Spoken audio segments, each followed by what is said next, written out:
My name is Joshua. I'm an alcoholic.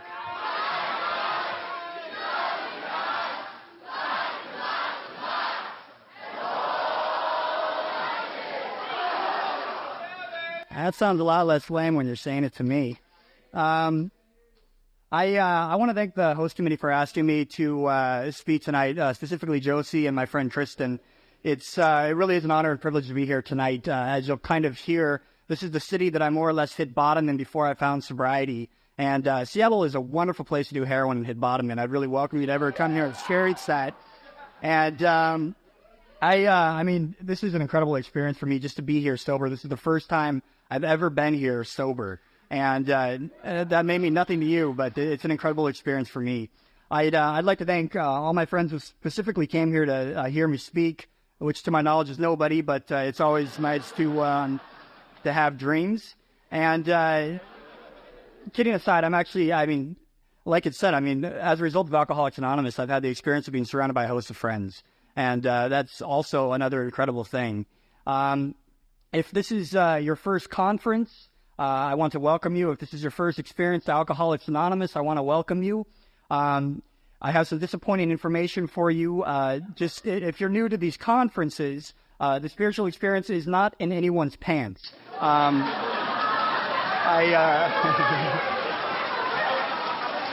You're welcome to check mine afterwards, but I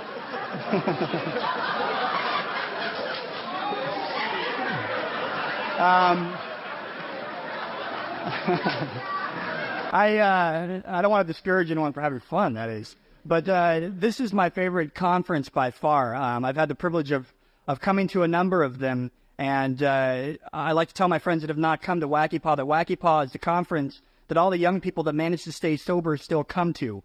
And that may sound pretty pretentious, but being the fact that I'm in that bit, I can say that. And I guess I'll just get kind of what I like to think of as housekeeping out of the way. Like I said, I'm an alcoholic. My sobriety date is October 22nd, 1995, which puts me at a little over 11 years sober, which is impressive if you're impressed by numbers less than 12 and greater than 10. My home group is the Primary Purpose Group in Toronto, Ontario. And I have some friends here visiting from there. And I spent the majority of my sobriety in the beginning getting sober in Southern California, of which I also have a lot of friends from there. And my sponsor is a guy by the name of Dan F. from the Hill Group. If there's anything that I say tonight, what I would encourage you to do is go to Toronto, attend the Hill Group on Thursday night meeting, find Dan and just kick him right in the balls and say, this is from Bill W. And for your obviously poor sponsorship skills, he really loves that. And I love my sponsor. He's this quirky old guy that drinks way too much caffeine for the amount of energy he has. And, I like the type of sponsorship that when I'm talking to my sponsor and I'm telling him my bull crap, when he turns away to kind of filter that, I get a little bit afraid that he's going to turn around and slap me. And I just kind of like that moment of tension. And that's the kind of strong sponsorship that I've been used to. And also, if you're new here tonight and you don't quite know what a sponsor is, regardless of anything you might think that I say, let me assure you that my sponsors have always treated me with the utmost respect and love in Alcoholics Anonymous.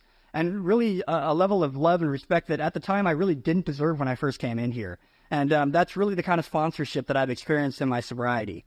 I guess for my story, I was born in the Philippines, and I was born in Manila, and my mother was 16 years old at that time, and she was a heroin addict as far as I know, and had some pretty serious political and wealth affiliations.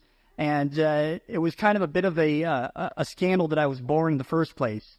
So I was immediately expedited out of the Philippines and sent to the United States. And I was adopted by, for lack of a better term, 2 white people. And in case I don't get that moment to say it, my parents are incredible people. And as a result of Alcoholics Anonymous, I have a relationship with them today. But they are absolutely batshit. They adopted myself and 5 other children, all from Asia. So they also have something of an Asian fetish. But they're absolutely marvelous people, and I did not know that until I got sober. I grew up in Denver, Colorado. It's a wonderful city as well. And I've always been very, very hypersensitive to social hierarchies. And what I mean by that is I've always known exactly who's at the top of that social hierarchy and who's at the bottom. And my greatest fear was that I would at some point in time get stuck in that middle and just be there. And so I've always known who I was supposed to know and what I was supposed to do. And I've also kind of thought that the schools I went to are what kind of screwed up my life. My elementary school that I attended, it was apparently very uncool to ever be caught going to the bathroom, specifically taking a crap. This was what was commonly referred to as taking a load off your feet. And if you were ever caught doing this, you were endlessly ridiculed in the schoolyard until you either moved out of the city or killed yourself. And I understood this, so I refrained from using the bathroom for like 2 years. And after years of constipation, I finally hit that level of popularity where I was invited to that party. And I was 10 years old, and I was invited to Dan Dustin's party, who was ironically dead because of this disease. Sorry, I don't mean to be a buzzkill. But I got invited to that party, and appropriately, my first drink was vodka and Kool-Aid. And we started drinking that, and we were running around the neighborhood shooting firecrackers at cars, which is barely illegal. And the cops started chasing us, and they cornered us. And as the cops were going around asking us our names, and my friends were all visibly shaken, they came to me, and I suddenly started beginning to feel the effects of alcohol. And I felt a moment of peace that I had never felt before when the cop looked at me and said, "What is your name?" I said, "My name is Richard Head." And he kind of cocked his eye and looked at me, and he said, "Son, are you trying to tell me that your name is Dickhead?" And I said, "Well, sir, I've always preferred Richard." And he smirked, and he let us walk away. And as we were walking away, my friends were patting me on the back, and they said that is the coolest thing that they have ever seen. And I knew that was true. And at that moment, I had something of a small sublime realization that that moment came directly as a result of alcohol. And I would be an absolute moron not to chase it to the depths that I chased it, because alcohol seemed to affect me in a way that it did not affect other people. And the other thing I've come to find is that I have a difficult time processing my feelings. To be honest, I have absolutely no idea what I'm feeling right now. If the best analogy I've always come up with in terms of my feelings is if you can picture a priest in a Speedo with an erection, in as much that my feelings are always grossly inappropriate for the social fabric of any given context.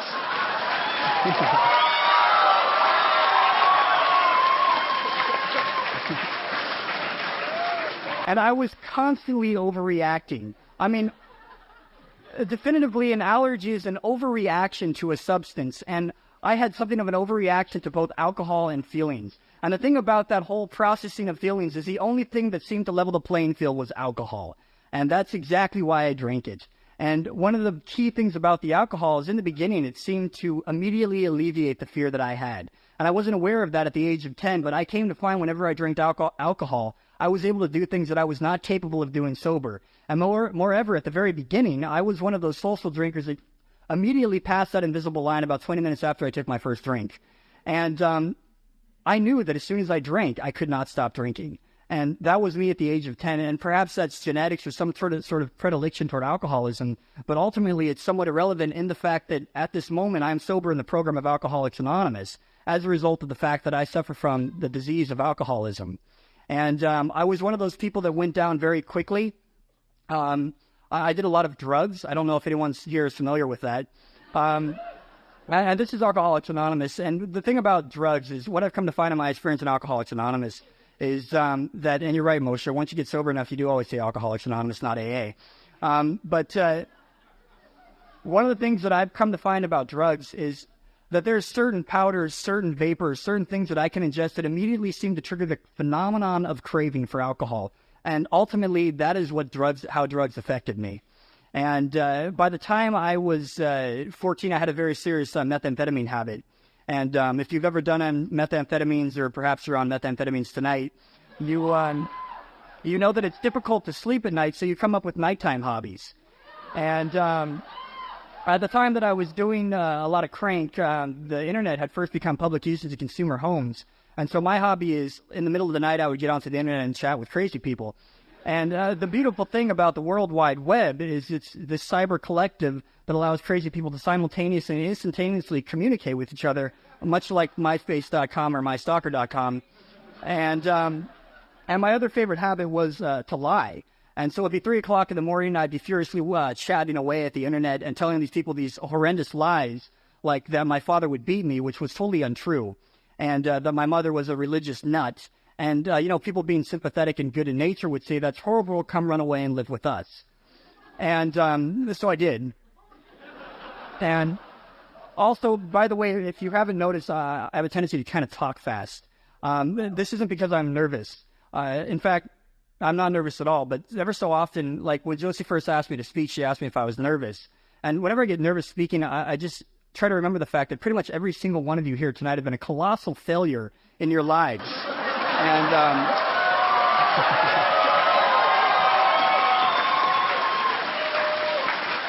that always seems to reassure me.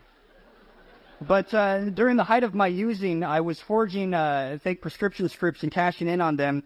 And I was oddly enough mixing Demerol with methamphetamines, which essentially makes you say a lot of very stupid things very quickly. And when I informed my sponsor about that fact, he said, unfortunately, that seems to have become permanent for you. So I apologized that ahead of time. And so I was 14 years old. I'd been given the wonderful advice over the World Wide Web to run away from my home and live with people. And I stole a couple $1,000s from my parents, and I flew out to this little town in Texas called Amarillo. And no offense to anyone who is from Amarillo, but basically the only thing to do there is smoke pot, drink vodka, and go bowling. And I was 14 years old at that time, living the high life of smoking pot, drinking vodka, and going bowling. And I'd more or less resigned myself to the fact that when things got really bad, I would kill myself, perhaps at the age of 18. And at this point in time, I hadn't yet accrued that evidence as to why I should hate myself. Really, my main motivation about wanting to kill myself was this belief that I could do whatever I wanted, and when things got bad enough, I could simply kill myself. And I constantly created these rationales in my head that always allowed me to do whatever I wanted. And suicide always seemed to be that answer to me. Years later, I would accrue the ample evidence as to why I should hate myself. And eventually I was apprehended by my father. And the thing about this whole line and saying that my father was beating me is my father kind of went through this whole network of people that I'd met on the internet. And they had assumed that he was beating me. And he found this out, and he was not really pleased about that, and yet he continued looking for me. And eventually I was apprehended and brought back. And as we were flying back to California, we had a layover in, I believe, Denver.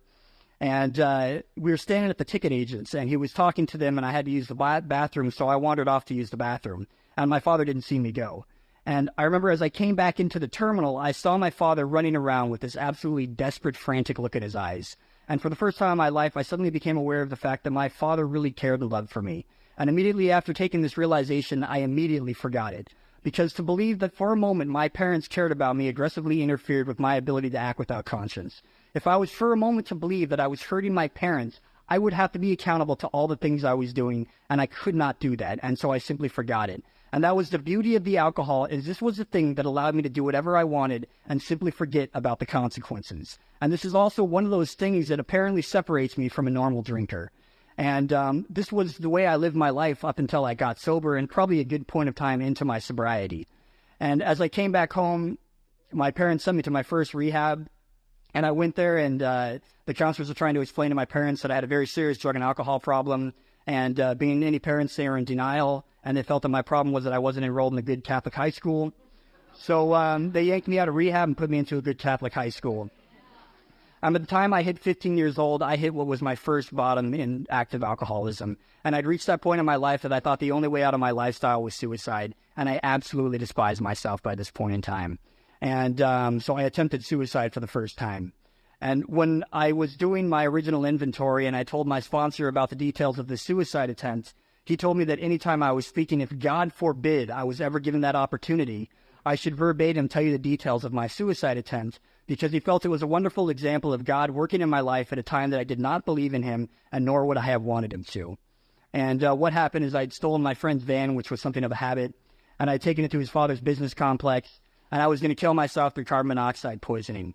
And one of the beautiful things about Orange County is there's not a lot of tall buildings to jump off of, so this is how I tried to kill myself. And I took a hose, put it in the exhaust pipe, and put it back into the van. And I remember as I was sitting in the van, and the fumes started creeping in, and I began to lose consciousness. For the first time, I had this moment of peace and serenity steal over me for the first time. And I felt completely right with everything that was going on in my life. Ironically, that happened at a moment before I thought I was going to die, but I felt okay with the world.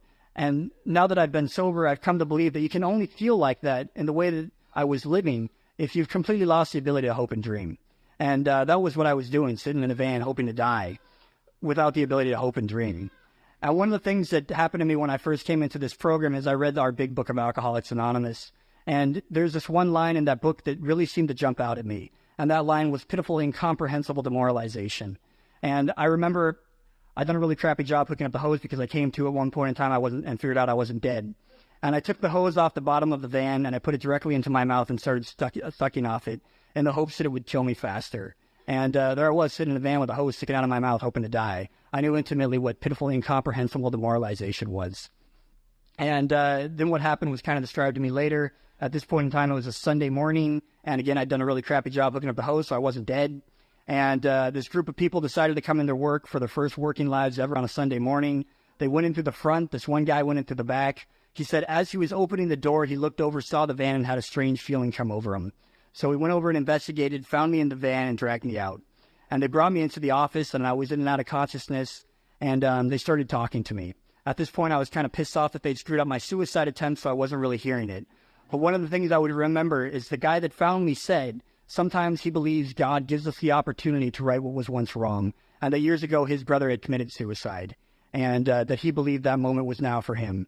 And I remember as my father came in with the ambulance, he was crying, and that was the first time I'd ever seen my father cry, and I remember absolutely despising myself.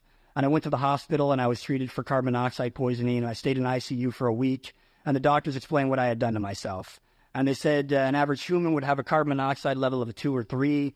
A smoker might have double that, which is like 75% of us are pretty assed out. And when I came in, my level was a 35, which was literally minutes away from dying. And there's no logical reason why I'm still alive. I like to believe that I'm somewhat on borrowed time. And the reason I like this particular story in the Fellowship of Alcoholics Anonymous is by no means is this an uncommon story. Pretty much each and every single one of us can think back at a time when we shouldn't be here. I mean, we're very fortunate to be sitting here tonight. There's absolutely no reason most of us should be here. There's an infamous speaker who's since passed in by the name of Norm Alpe, and one of the things that he often said was seconds and inches. And what he meant by that was it was a mere seconds and inches that alcoholics that get the fortune to come into Alcoholics Anonymous escape death, if not worse. For me, it was simply, what if I had been in the car 30 seconds longer? What if I'd been sitting 6 inches to the left? It's seconds and inches that I arrived at Alcoholics Anonymous, and I know that it's by seconds and inches that you too arrived here. And at this point in time, my parents realized that if they didn't do something drastic, I would kill myself. So they relinquished custody of me, and I was sent to a long-term rehab, or a long-term juvenile lockdown center. And this was a full-on state institution, and I was there for about 2 years. And for the 2 years I was there, and also I forgot to say this, for the near year that I spent in Seattle, I'm going to kind of deviate. I spent the majority of that time in a blackout. If you recognize me and you are from Seattle, please do not hesitate to come up to me and tell me if I owe you amends, and I mean that quite seriously. So I was in this long-term rehab or lockdown center, and the most common form of punishment there was demerits. And demerits were 25 minutes spent standing against the wall, and if you moved or talked, you started over. And they're usually given out in groups of 3, and on a good day I got 12. And the other most common form of punishment was getting your ass kicked by 300-pound Samoans. And those were the counselors. And at one point in time, me and my friend high on LSD decided that we wanted to run.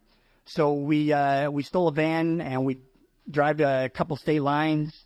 And in a moment of ecstasy, we'd reached Washington, I believe, and I called them up, said, we painted the van, we're in Mexico, fuck you.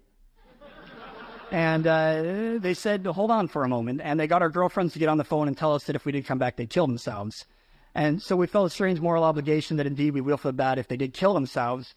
And also we'd been gone for almost a week, and the only thing we'd been eating was a bag of granola that I'd stolen from Safeway, and we were hungry enough to eat our belts. And they said, if you turn yourselves in tonight, we'll buy you Chinese food. So we said, okay. And we turned ourselves in. They drove out and got us, roughed us up a bit, brought us back, and when we returned, we had in excess of 1,000 merits, which is roughly 25,000 minutes spent standing against the wall. And for the 2 years that I was there, I spent 3 months in solitary confinement, standing against the wall. And eventually I got out. And I want to tell you about my last Christmas, or my Christmas that I had in lockdown. I'd just been released from solitary confinement, and I'd made a promise that I would not try to run again. And immediately after that, I tried to run. and I was apprehended. I tried to attack someone with a pool cue, and I was put back into solitary confinement for 3 weeks, of which was Christmas time. And that was how I spent Christmas prior to coming to Alcoholics Anonymous. And I finally was released when I was 18 years old. And I'm actually quite grateful that I was put into this place. Had I not been there, I realized that I would have killed myself. There's something about the alcoholic stubbornness that I'm either trying to kill myself or desperately trying to survive. And there's something about the daily conflict of this place that kept me alive. And for the entire 2 years I was there, I never achieved anything over 30 days of sobriety. And the other thing that I'm proud of is I graduated high school as a result of being in this place. I was expelled from high school when I was a freshman, and I never again darkened the doors of an academic institution until I got sober. And I was also asked not to touch a computer until I was 18 because apparently some of the things I was doing on them were illegal. When I was in this place, I accessed a computer, hacked into the school mainframe, and as a result, I graduated high school with a 3.56 GPA, of which I'm still pretty damn proud of. And when I told my sponsor that, he told me that I had to make that right before I returned to school. And I called someone up that was affiliated to this place that I thought would be sympathetic to me. And I told him what I would done. After a moment's pause, he said, well, if you were smart enough to do that, you probably could have graduated in high school. Good luck in college. And I did return to college in sobriety. And I was released when I was 18, and I was absolutely psychotic. One of the things about this place is it was temporarily shut down by child protection agencies because of the rampant accusations of physical and sexual abuse. And I was absolutely psychotic, and I wanted to kill the people that were in there, and I just wanted to kill myself with a determination that I've never felt before. And at this time, my big goal was to move to Seattle and become a street junkie. And being something of an overachiever, I did that very quickly. And I was in Seattle when Temple of the Dog was a cool band. And I moved out to Seattle, and I also became horribly afraid that I was becoming an alcoholic for some reason, and I tried to stop drinking. And I needed to tell you what I mean by trying to stop drinking. I had literally barricaded myself in this shabby apartment in Seattle right off the Ave. And I was on a strict diet of crack cocaine and methamphetamines, and I was trying not to drink. What I would do is I would listen to the song Suspicious Minds by Elvis Presley on loop over and over and over. Absolutely convinced that hidden within the lyrics was a secret message to me. And ironically enough, I was not far from the truth. If you're unfamiliar with the song, the opening words are, "We're caught in a trap." And there I was living in Seattle, barricaded in this apartment, trying to quit drinking by smoking crack and doing amphetamines. And eventually I went absolutely nuts, resigned myself to the fact that I might indeed be an alcoholic, and started drinking. And eventually I was evicted from that place, and I burned every single bridge that I would have. And the thing about Seattle is I ended up hooking up with all these friends that I had been in lockdown with. And I mean, we were tight. We had been in this horrible place together, and we were really tight. And in 1 month time, I burned every single bridge. I mean, every single bridge. I polarized every single relationship I would have. And that's what active alcoholism does. It polarizes every relationship that is sacred to us. And I did that very quickly, and I ended up homeless in Seattle. And this is a beautiful city to be homeless in. And I ended up doing things that I never thought that I was capable of doing. And I ended up in this place where I just never thought that I could be at. And the funny thing about alcoholism is when I was 10 years old, it worked. And by the time I was 18, the only thing I was shooting for was apathy. Just that moment to not feel anything. And I remember when I came into this program and people told me that I was immature and grandiose, and I was totally offended by this. Just because I'd been trying to relive a moment that I'd had when I was 10 years old did not make me immature and grandiose. It just made me highly nostalgic. And I was living in the streets of Seattle, and I finally ended up getting out of here. And I took off from Seattle with my underage runaway girlfriend, and we were living out of the back of my car. And, I converted the back seat to a single bed, and we were kind of really living it up. And I moved out to California. What time is it? And I moved back to California, and this is where I hit bottom. And I ended up getting very involved with the scene. And I think it's important that alcoholics get involved in a scene. I got very involved in the club scene. And I remember I was kind of at that posh scene in the back room. And the thing is I'm a blackout drinker. I've always been a blackout drinker. Being roughly the size of a large owl, I've always drunk past my weight. And if you're new and you're a blackout drinker, especially newcomers, I love blackout drinkers. I was just constantly in a blackout. And I remember near the end of my drinking, I was apparently attending AA meetings and blackouts. I guess what I would do is I would get drunk, feel guilty about drinking, and attend an AA meeting all in a blackout. And I remember one specific time that I did that, and I attended a Pacific group in Los Angeles. And the Pacific group is a very large meeting in an auditorium. And I remember I just came out of a blackout, like an audible snap, and I was in this auditorium, and I'm like, am I in a ballet? And I looked around, and I'm like, oh, shit, I'm in a meeting of Alcoholics Anonymous. So, I mean, if you're like me and you are now currently coming out of a blackout, I want to welcome you to Alcoholics Anonymous.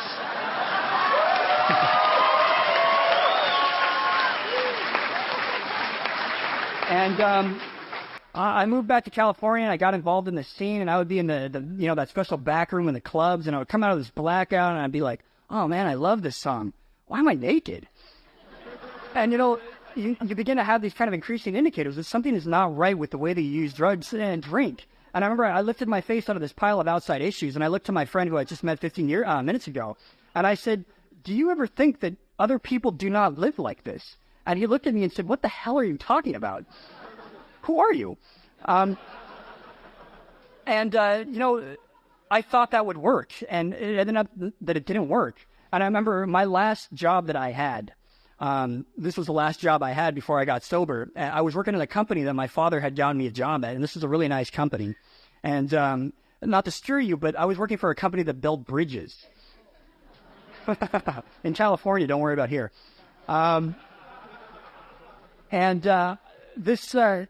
This one day, I had been doing ample amount of drugs and drinking, and I'd been up for about 11 days. And 11 years, it seems like it. And my boss, ironically, called me into his office to discuss my job performance.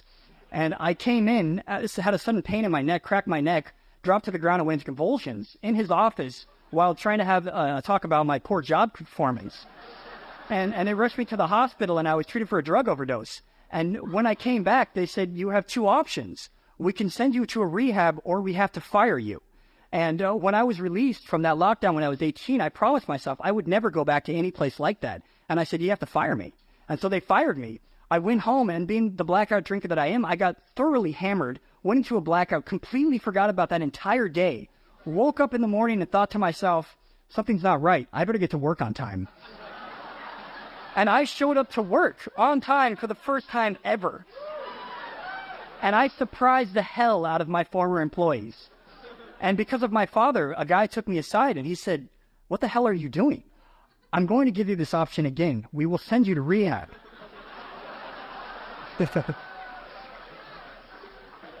And I think I gave him the line again. When I was 18, I promised myself I would never go to rehab. He was like, I know you told us that yesterday. And I got fired a second time. And that was my last job before I got sober. And by the time I reached that point that I needed to get sober, I mean, I was literally physically dying and spiritually dead. And I had hit bottom. And when I came into this program, I mean, I met guys that had been drinking longer than I had been alive and had been sober longer than I had been alive. And they had things in their lives that at the age of 19 years old, I had never had the privilege of having. And they had experienced things that made my worst day out there look like a day at Disneyland. And quite frankly, I think my worst day out there was a day at Disneyland and mushrooms and Jack Daniels. And I did not immediately identify with the depths of their external bottom that they talked about. But when they said, when I drank, it made me less afraid, I identified with that. And that initial bit of identification is what allowed me to stay in Alcoholics Anonymous at the age of 19. And I hit bottom at the age of 19 simply because I reached that point of painful, undeniable realization that I am not who I think I am. And what I mean by that is the alcohol and the drugs had ceased to work in my life in the way that they used to, because no matter how drunk and high I got, I knew exactly who I was, exactly where I was going, and for some ungodly reason, I was no longer okay with that. And the alcohol had ceased to work in my life in the way that it used to work. And I believe that typifies the bottom that every alcoholic will hit, is simply the fact that the alcohol has ceased to work in your life in the way that it used to. If you have reached that point, welcome to Alcoholics Anonymous. It's a beautiful place. And after that, I had my moment of clarity, which I believe is the painful, undeniable realization that there might be another way to life. And I remembered Alcoholics Anonymous when I came in here. And the thing about coming in here initially is one of my motivations for coming to Alcoholics Anonymous is I had come to find that I could not kill myself. I was waking up every morning absolutely disgusted by the fact that I seemed to lack the courage to blow my head off. And I figured that the simple pain of being sober in Alcoholics Anonymous would finally give me the courage to kill myself. And that's one of the reasons that I tried to get sober in this program. And I came here at the age of 19, and again, people treated me with a level of love and respect that I did not deserve. And I'm going to talk about all 12 steps as they've worked in my life. And this is simply my own experience. If you're working these steps, get your own experience. And I'll also make a quick excerpt about the traditions. When I was doing my amends, apparently one of my amends was the old people. And I would have to drive around the circuit speakers in Southern California that were too old to drive their own cars. And this one lady that I would drive around was this lady by the name of Marie. At that time, she had 55 plus years of sobriety, and she had gotten sober when she was in her early 20s, which at the time was completely unheard of for a young woman to come into Alcoholics Anonymous. And she was around when Bill W. was still alive, and the traditions had not really fully been instated in this program. And whenever I was with her, I would glean her for that kind of information. And she told me about the Alcoholics Anonymous that existed before these traditions had fully been in place. And unbeknownst to me, these meetings had not always been the all-inclusive thing that they are. They were highly exclusive and segregated by race, segregated by gender, segregated by religious affiliation, segregated by sexual orientation, segregated by business affiliation, and people were dying because they could not get into meetings of Alcoholics Anonymous. And Bill W. in his foresight realized that in order for Alcoholics Anonymous to remain and survive, things needed to change and these traditions needed to be put into place. And moreover, he realized that in order for alcoholics to stay sober, new people needed to get the opportunity to be sober. And this is my understanding of the traditions. And I could talk about all 12 of them too, but that wouldn't really be sexy, so I'm not going to. In regards to the 12 steps, step one, when I was early in sobriety, I often based very important financial decisions with the idea that I would win the lottery, and which really does not make me an alcoholic. It might make me very financially irresponsible. But I remember this time in sobriety, I'd moved to Europe, and I was living in southern Turkey. Every morning, I would get up and jog along the coast, and I would go to my little corner store and get water. This one day, I jogged into the corner store and suddenly realized that the beer was cheaper than the water. And out of the blue, this thought entered my head. You know, you ought to practice getting financially responsible. Why not start here? The beer is cheaper than the water. And for that moment, that seemed like the sanest idea I had thought in a while. And we typify these moments in the Big Book of Alcoholics Anonymous as a mental blank spot. And it goes on to say that those mental blank spots will only be escaped by service to other alcoholics. And I truly believe that those mental blank spots that I've had in sobriety have been as a result of my intensive work with other alcoholics. And these mental blank spots come out of nowhere, and that's one of the things that this step one talks about. And in terms of step one, when I came in here, the only thing that was asked of me is, when you find that you drink, do you find that you have little to no control over the amount you drink? And when you honestly want to get sober, do you find you cannot get sober on your own?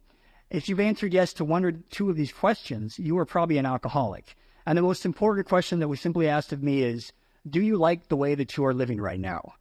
And that was perhaps the most important question that was asked of me when I first came in here. Do you like the way that you are living right now? And I didn't like the way that I was living. And that was ultimately step one for me. And I remember also when I was living in Europe, I had this Austrian girlfriend, and we worked at this resort, and you could drink, and it was free, and they kind of encouraged you to do it. And I remember I asked her if she drank, and she said yes. And I didn't know she drank because I'd never seen her naked dancing on a tabletop. But I said, but why don't you drink all day? It's free. You're allowed to, and you don't get in trouble. And she looked at me absolutely puzzled and said, yeah, but who would want to be drunk all day long? And the first instinctive thought that came to my mind is, what the hell is she talking about? And, I continue to be an alcoholic to this day. And then I moved on to my step two. And I remember when I came to step two, I did not believe I could work this step. I said, I've never had any manner of faith in my life. I cannot do this step. And my sponsor often used simple analogies based on my past to help me understand the steps. And for step two, one of the analogies he helped me use to understand this was a story I told him of when I was in lockdown. And when I was in lockdown, the general rule of thumb was anytime you were at the doctor's office and you saw anything that looked like prescription medication, you stole it. So I was in the doctor's office and I saw this box of medication, and on the box it showed two old people walking down the beach hand in hand, and it had the word for the ease of pain and discomfort. So I stole it, assuming it was muscle relaxants, brought it back to the place, shared it with my friends. And about an hour later, I suddenly realized that two old people walking down the beach hand in hand and the words for the ease of pain and discomfort, me and my friends had just overdosed on prescription strength laxatives. And for the next couple hours, we turned our will and our lives over to a power greater than we understood.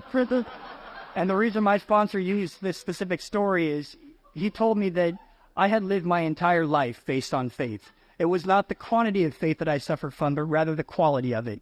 The only evidence I had needed to instantly turn my will and my life over was a picture of two old people walking down the beach hand in hand and the words, "For the ease of pain and discomfort," and immediately I turned my will and my life over to it with the assumption that it would take me where I wanted to go, and that I came into this program and balked at the very idea of faith. And one of the beautiful things that I understand about this step is that the only requirements that we suggest in regards to your higher power is that your higher power have the ability to restore you to sanity, and that it be something you can understand, which means by default it cannot be you. Otherwise, that's it. The only requirements we place on your higher power is that it be something you can understand, and most importantly, it be something that can restore you to sanity. If you're here tonight and you've done these things and you do not believe you've been restored to sanity, I encourage you to look at who your higher power is. And that was simply my experience with this step, and then I moved on to my third step. And my understanding of having made that decision is that having made that decision, I needed to follow up with vigorous action. And really, my first indicator of having worked a successful third step was doing my fourth step. And having made that decision, I followed it up by a vigorous course of action. And, you know, sometimes I can get tricked into believing that the third step is a step of complete inaction.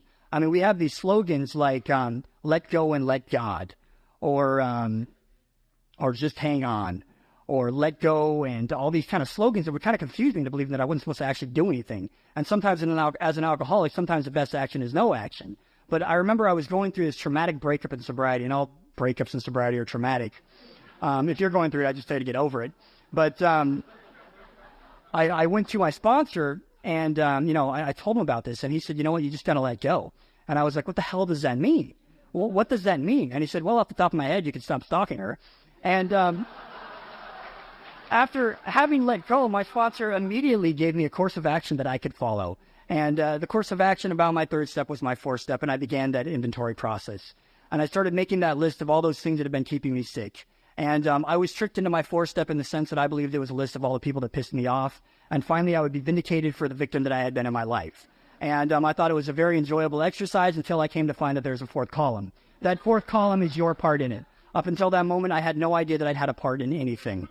I was like the person in the big book that was the jaywalker. If you're unfamiliar with this story, the jaywalker is the person that constantly runs out into the street, compelled to jaywalk until he injures himself at the expense of himself and others. I was like the jaywalker in as much that I was constantly going out in the street, and I had assumed that in order for me to stop getting hit by cars, you all needed to stop driving.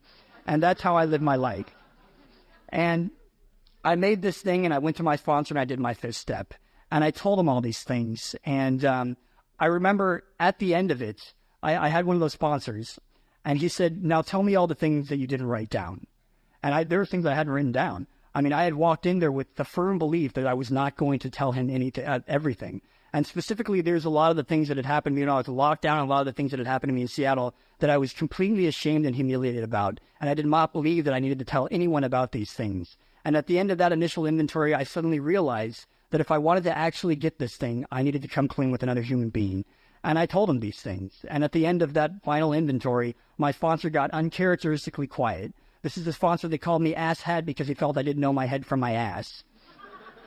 And he said, "For what it's worth, I'm sorry these things happened to you. Perhaps in a perfect world, these things wouldn't really happen to anybody. Unfortunately for you, these are no longer an excuse to live the way that you are living." And at that moment, I suddenly became accountable for everything that had happened in my life. And then I knew I could change. At that point, I had believed that everybody else needed to change in order for me to get sober. And what I came to find out is that nobody needs to change in order for me to get sober. I'm the only person that needs to change. And having found a higher power, I suddenly began to realize that I could change. And that was a beautiful realization. And for the first time, I was free. And for the first time, I felt comfortable being me, even though I had no idea who that was. And I moved on to my sixth and seventh step. And my sixth and seventh step were simply coming to that easy realization that I have such a spiritual defective personality that nothing short of divine intervention will relieve me of these defects of character. And I borrow heavily from this guy named Sandy B on the East Coast of the United States, but I often relate my defects to things that I think are useful today. Things such as what I like to believe is spiritual pride. And, today I sponsor a lot of jackasses. And in spite of my best efforts to kill them, some of them actually stay sober. And ever so often they'll get like a 1 year and they'll get up in front of people and they say something semi-intelligible and they'll clap. And, I'm sitting there, and as they're clapping, I'm thinking, the reason this person is sober is because they have a sponsor. And, that sponsor happens to be me. So really all the credit that you're giving my sponsor should be coming to me. That's my definition of spiritual pride. What I'm looking for is gratitude. What I'm looking for is the gratitude that for at that moment I have something worth giving away. What I'm looking for is the gratitude to believe that someone actually wants what I have. What I'm looking for is the gratitude that I am a sober member of Alcoholics Anonymous. That's what I'm looking for. My experience with the 6 and 7 step has been about transforming these defects of character that I've spent my entire life living on into something that can be of use to another human being.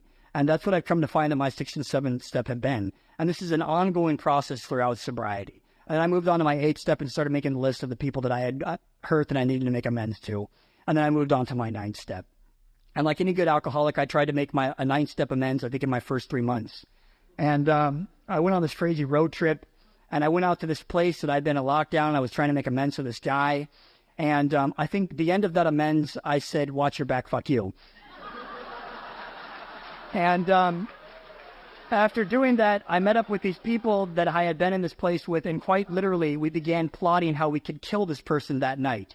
And I mean literally, we were planning how we could kill them. And in the midst of this planning, it suddenly occurred to me, perhaps this is not what they talked about when they said amending my hurts to other people.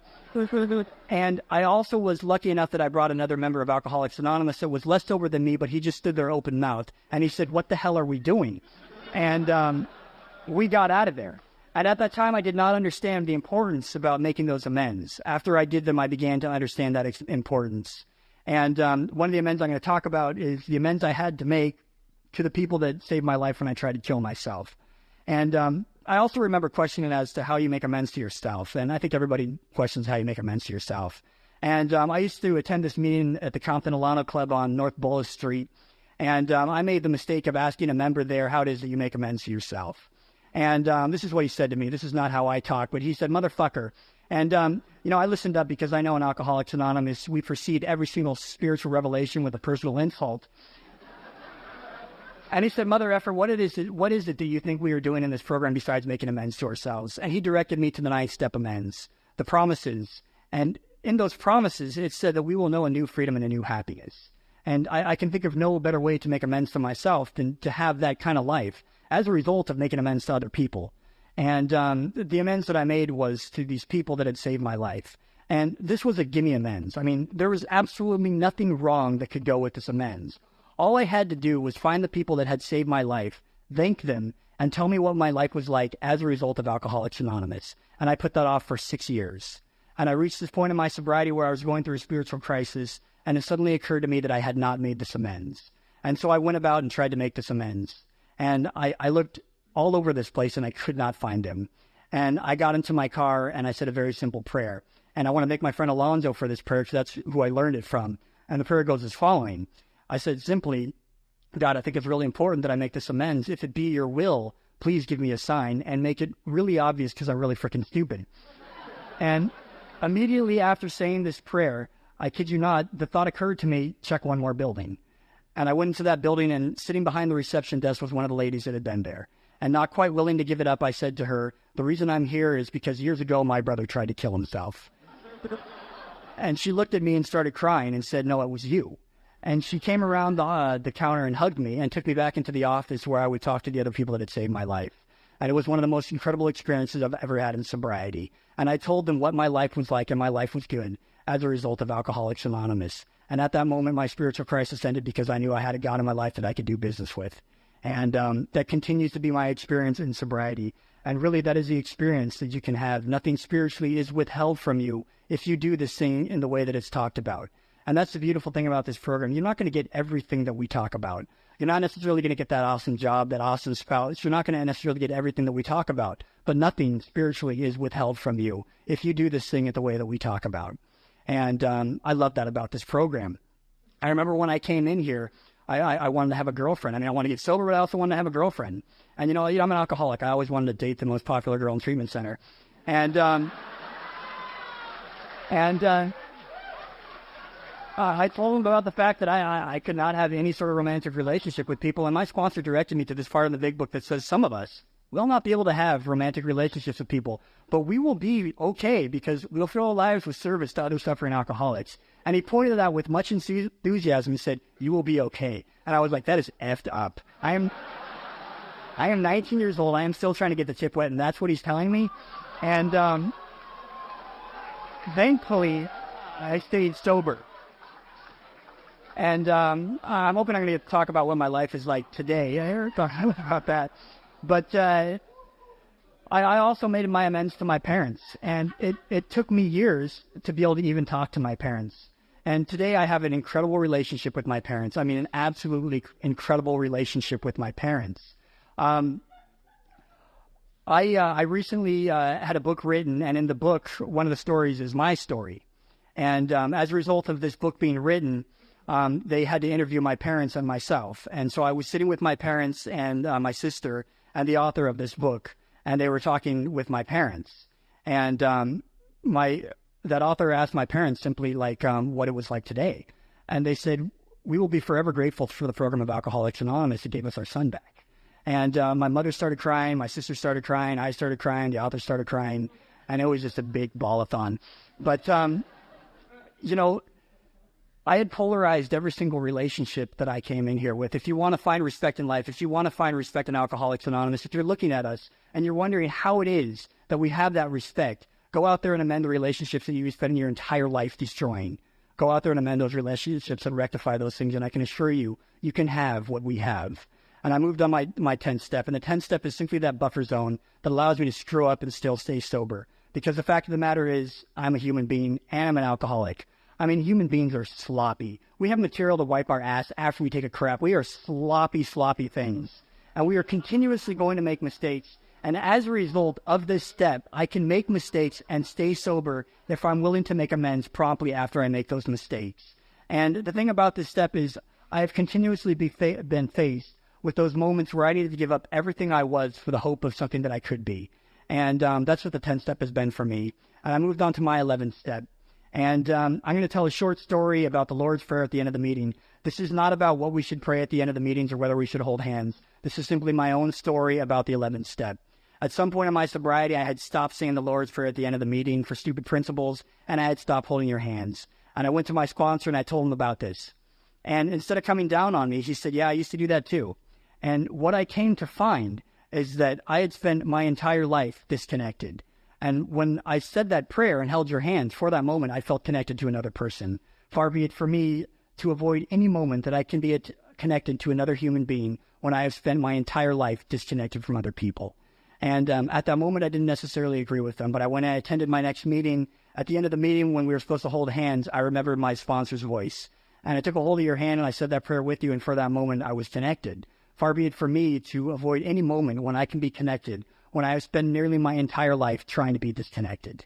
And again, this is not a story about what we should pray at the end of the meetings. This is simply my own experience with prayer. And I've come to find that it's that prayer and meditation that often pulls me out of those moments where I cannot get a hold of another alcoholic. And it's through that prayer and meditation that my own relationship with my understanding with God has grown. And then I moved on to my 12th step. And the 12th step is basically what happens when we get this thing. And I remember a little bit into my sobriety, in my first year, this guy that I used to drink with decided to get sober. And he came to me because I knew I was an Alcoholics Anonymous, and he asked me to help him get sober. And so I started bringing him around Alcoholics Anonymous, and the guy's still sober. And one of the things that him and I did in early sobriety to stay sober was do H&I panels. And we would go into these juvenile institutions, much like the place I was in, and we'd share our own experiences. And my friend would often credit me with his sobriety when he would talk. And at the end of his panel, sometimes the kids would ask us questions. And the kids would often ask me how they felt. In fact, one of those kids is Caroline, I might add, who is here tonight. And she's one of those people I met on an H&I panel. When they would ask me how I felt about getting this guy sober, in retrospect, at the time that I was trying to get him sober, the reason I was hanging out with him is because I wanted to drink again. I hated Alcoholics Anonymous. I hated you. I hated hearing about your freaking miracles. I didn't want to do the steps. I hated my sponsor. He was a very mean person. And I felt that he was insensitive and should take some kind of training about that. And essentially, I was sneaking out the back door of Alcoholics Anonymous. But when my friend approached me and asked him to help me get sober, I was stupid enough to believe that I had to.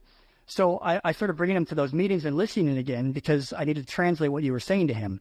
And I started working my steps with more diligence because I thought it would be embarrassing if he surpassed me in the steps.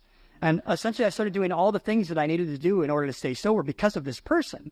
And the thing about it is he could have asked any member of Alcoholics Anonymous to do exactly what I had done, and they could have done it just as well, if not better. The miracle is I did it, and as a direct result, I stayed sober. And at the time that he thought I was saving his life, he was quite literally saving mine.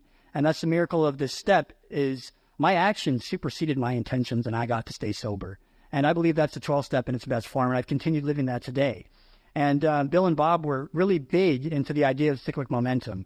That's why our logo is a triangle surrounded by a circle. It's the idea that we will want to once again come back full circle. And what I mean by that is the very things that I need to do to stay sober today are the very things that I love. The very things I do to stay sober today are the things that I take the most pleasure out of. And that's an awesome deal, to understand that these things that I have to do to live this life are the things that I love. And, I'm here tonight surrounded by like 100 of my closest friends. And I have a life that's beyond my wildest imaginings. And, I came in here believing that I could not have a relationship at all.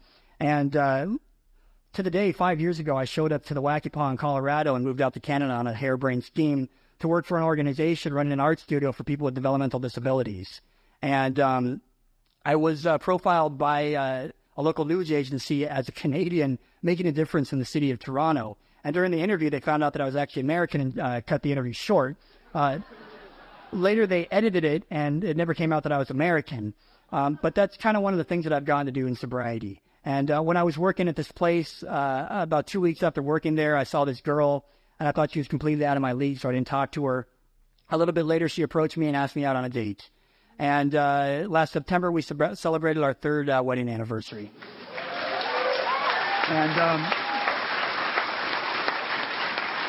And I'm living the Canadian-American dream. I'm a short Asian guy married to this tall brunette Catholic high school teacher. And she's not a member of Alcoholics Anonymous, but she seems to have an understanding of us. She's a member of Al-Anon, which, if you're unfamiliar with that, is a program for the people who like to control and enjoy their alcoholic. And thank God for Al-Anon, because I can assure you I would not be here by myself over New Year's Eve if not for the program of Al-Anon. And I remember when I got married, and I got married kind of in this organization that I work for, because that's where we met. And there's this huge barn that we renovated, and this was our wedding reception. At the high point, there's about 300 people, and like 50 of those people were friends of mine from California, friends and family. My whole family was there. And during the first dance, I had this kind of moment. During emotionally overwhelming moments, I think, what would this look like if it were a movie? I assume I do this because I'm self-absorbed and neurotic. But if it were a movie, the groom and the bride would be standing there having their first dance surrounded by, the 300 closest friends and family. And, the music would be playing in the background. They'd be having that dance, and the groom would think to himself, this is perhaps one of the best days of his life. And they would be dancing, and the music would kind of slowly reach that crescendo and get louder. There'd be a slow whiteout, and then just complete whiteout, and the credits would roll. And everyone would assume everyone lives happily ever after. And see, I've been sober and married long enough that I know that nobody lives happily ever after. But what I can say about my life today is that aside from those moments that I've treated people poorly, I have very few regrets in how I've lived my life. I have very few regrets on how my life has ended up today. And if that's my happily ever after, I really cannot think of anything better. And I think my time's running out. I know that people want to dance. I love Alcoholics Anonymous dances. I got sober getting dancing at the Anaheim Alano Club, MWA, the Snake Pit, and Inner City Cherry. And these are the places that I danced at. And there is nothing like an Alcoholics Anonymous dance. It's the only place that you're going to find some dude doing a crip walk, and then some middle-aged guy wearing leather that's a biker getting serious sexy time that I want to fuck you like an animal. There's nothing quite like that. Sober, that's what's going on. So I want to let you guys be able to dance. But I'm going to share kind of a short story about the last AA dance that I went to. I was speaking to this big conference out in Canada, and after the conference, we had the dance. And the thing is I kind of love and hate dances. I don't know if you've seen the movie Airplane, but there's a scene in the movie Airplane where they're at the bar, and suddenly the music from Saturday Night Fever comes on, and all these crazy people start dancing. That's sometimes how I see AA dances. But I've really grown to love them. Anyway, during this dance, I was kind of sitting there, and I was looking over this mass of my friends. And, sometimes music has a way of speaking things that I cannot actually express myself. And as I was looking over the crowd, I spied my friends and I saw them having this absolutely wonderful time. And I thought how grateful I am to have these people in my life, to be a member of Alcoholics Anonymous, how grateful I am. And literally at the moment that I was thinking that, the lyrics that floated across the room were, oh Jesus, I just forgot. It was simply, this feels like home. And that was the lyrics that floated over the room as I was thinking that. And really, I can think of no better words to sum up my experience in Alcoholics Anonymous than this feels like home. And if you're new here tonight, again, I want to welcome you. This is the most awesome thing I've ever experienced. I know today that if I want to continue to experience it, this is what I need. This is where I need to be. This is where I want to be, and that's a result of Alcoholics Anonymous. And if you're new here tonight, what I would simply say is choose again. And what I mean by that is when I first came in here, the only things that I wanted to choose hurt myself and hurt other people. And today, as a result of doing this thing, I can choose things like love. I can choose things like compassion. I can choose things like hope. These are the things that I can choose today as a result of being a member of Alcoholics Anonymous. So simply choose again. Thank you for letting me be here.